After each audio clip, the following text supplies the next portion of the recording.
자, 다음은 이제 쿼지 스태틱에 대해서 알아볼게요. 이 쿼지 스태틱이라는 용어 자체가 처음에 받아들이실 때는 조금 어려우실 수 있습니다. 일단은 요 스태틱 하면은 우리가 앞서 언급했던 하이드로스태틱 시스템이나 혹은 뭐 기타 스태틱 플루이드를 딱 떠오르실 수 있죠.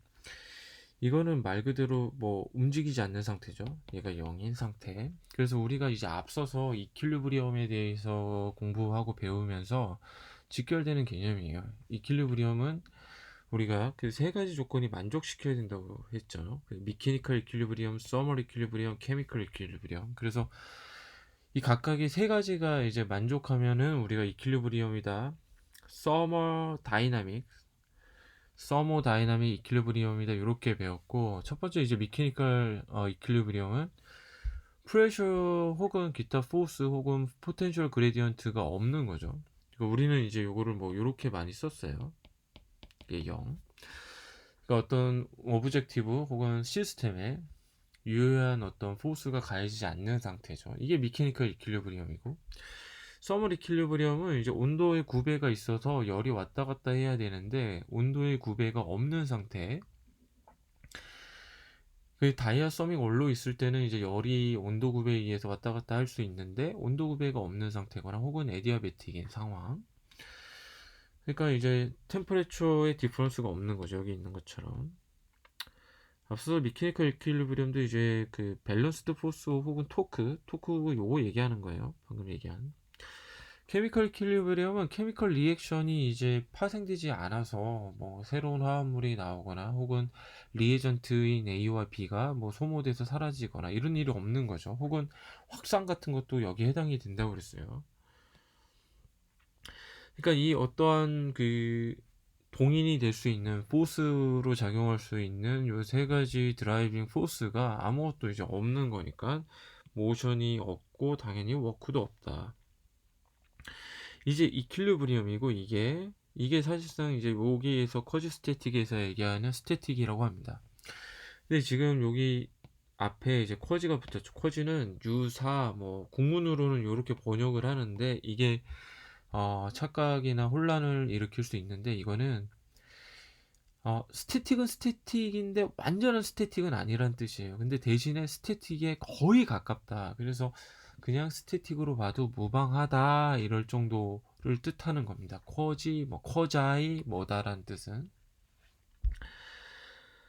그렇죠. 그러니까 완전한 이퀄리브리엄은 아니라 혹은 완전한 스태틱은 아니라 할지라도 거의 스태틱으로 볼 수가 있다. 특히 인간이 갖고 있는 어떤 타임라인에는 너무 어떠한 변화가 굉장히 느려서 스태틱으로 볼 수 있다. 이게 쿼즈 스태틱이에요. 그러니까 뭐 제가 지금 떠오르는 예가 뭐 이런 거네요. 우리 유리 보면 유리 이게 이제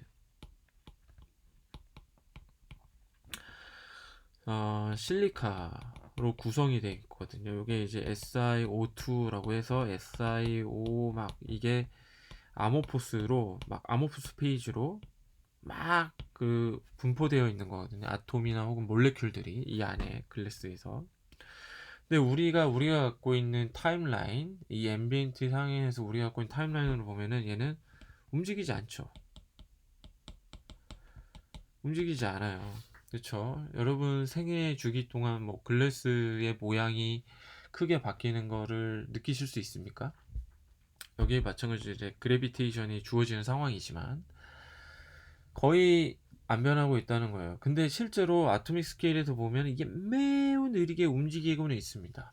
그래비테이션 포스가 존재를 하고 프레셔 그레디언트 혹은 포스 그레디언트가 공간적으로 존재를 해서 포스를 받고 있는 상황이니까 움직일 수는 있는데 우리가 이제 통상의 우리가 갖고 있는 타임 주기 피리어드 상에서는 너무 느리게 움직여서 고정된 것처럼 보이는 거예요. 이게 이제 스태틱, 쿼즈 스태틱입니다.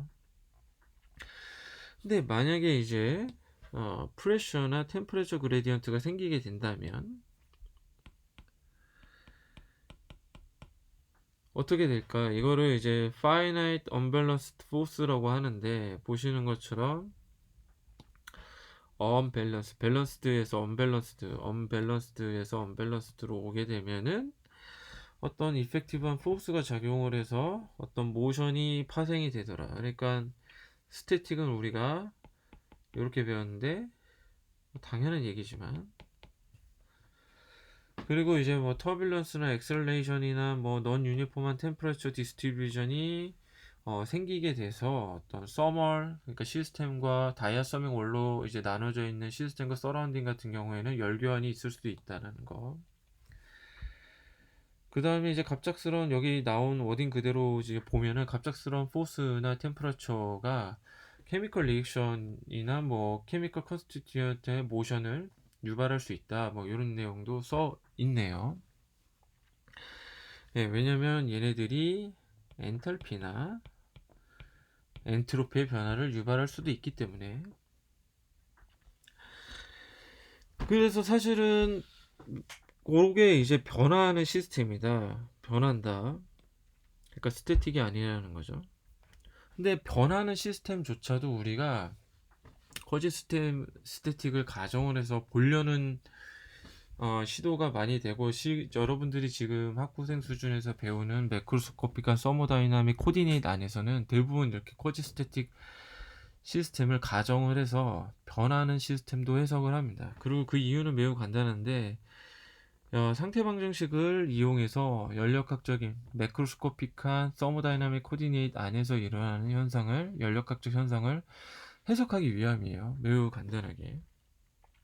그러니까 비록 이렇게 프레셔나 템퍼레처 그레디언트가 생겨서 뭐 미케니컬 혹은 서멀 이퀄리브리엄 스테이트가 깨지고, 그로부터 이제 케미컬 이퀄리브리엄 스테이트도 깨져서 뭔가 변화가 일어나는, 모션이 있는, 그래서 워크가 파생되는 이 시스템, 요 현상조차도 우리가 쿼자이 스태틱으로 봐서 해석을 하려는 이유는 우리가 잘 알고 있는 상태 방정식들, 우리 뭐 PV는 NRT 배웠죠. 쿼지 스태틱 시스템, 스테이트 오브 이퀘이션을 잘 쓰기 위함입니다. 그래서 책에 있는 내용을 한번 자세히 보면서 이 설명을 이어가자면, 만약에 이제 뭐 파이나이트하게 언밸런스 포스가 있어서 시스템에 이제 넌 이퀄리브리엄 스테이트로 가게 한다면, 이러한 프로세스 과정 중에서 서머다이나믹 코디네이트 안에서 스테이트 오브 시스템을 기술하기 위해서 어떤 유한하게 언밸런스된 포스나 토크를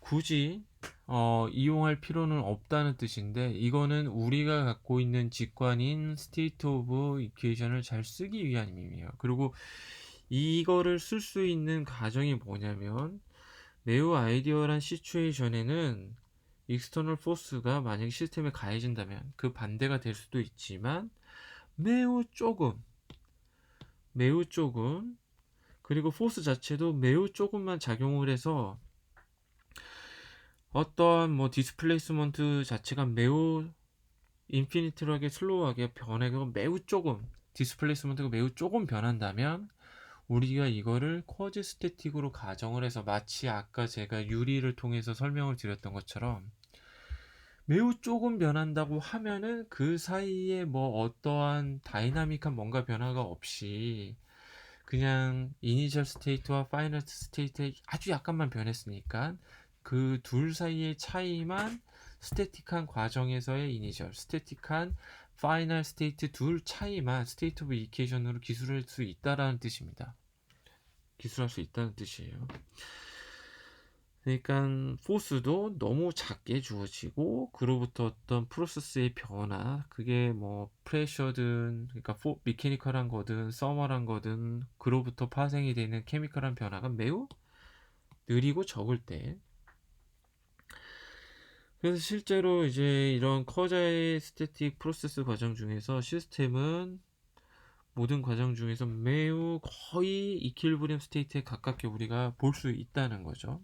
그로부터 우리가 스테이트 오브 이퀘이션을 쓸 수가 있다, 이런 뜻입니다.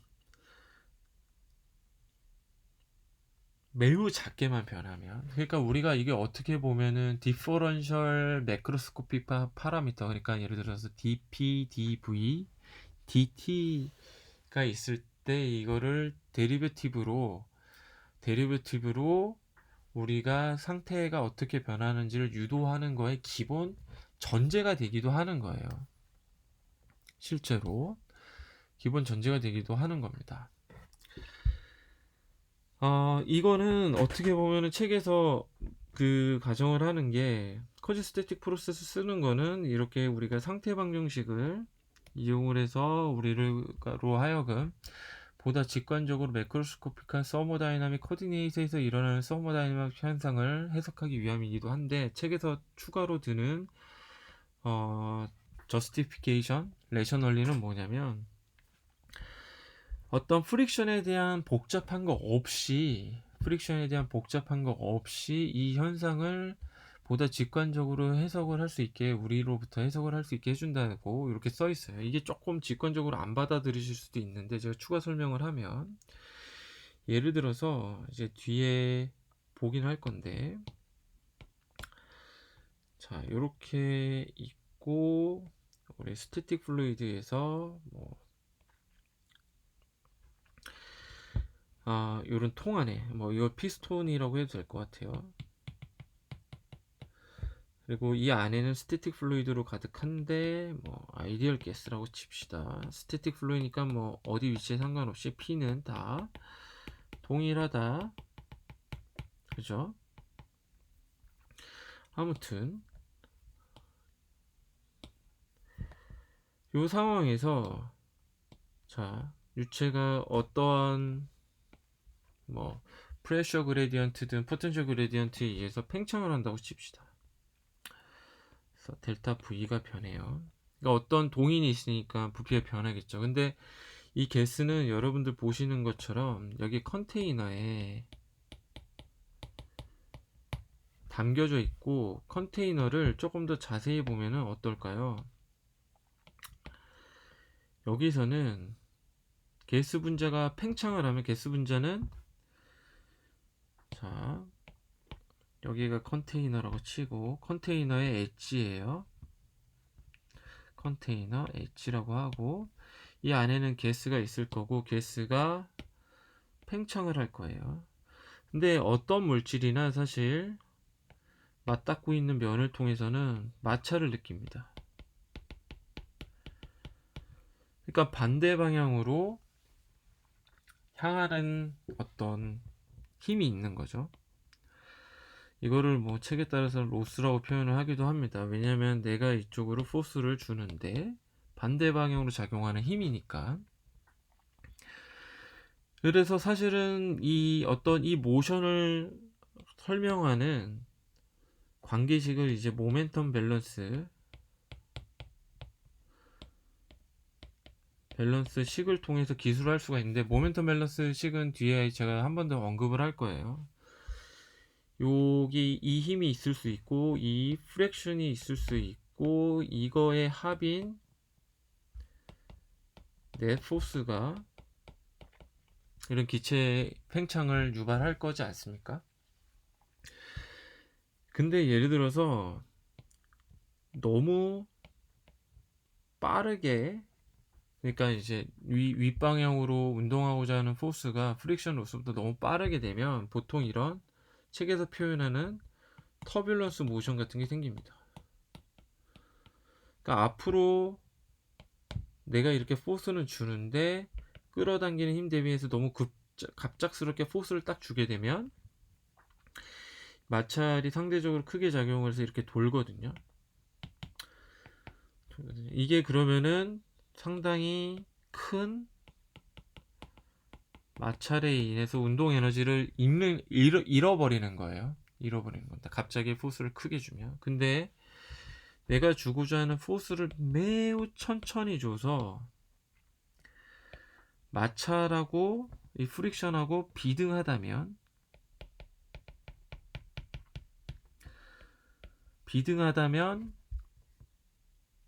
가스의 모션이 거의 없겠죠. 거의 없고, 얘보다 아주 조금만 크게 해주게 되면 이렇게 터뷸런스 없이 그대로 플로우가 생겨날 수가 있어요. 그러니까 마찰에 의한 로스가 없는 거죠, 상대적으로.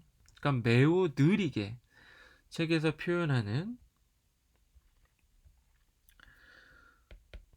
매우 느리게 움직이게 되면 이러한 마찰이 잘 없습니다. 그리고 대부분 이런 마찰에 의한 손실은 비가역적이에요.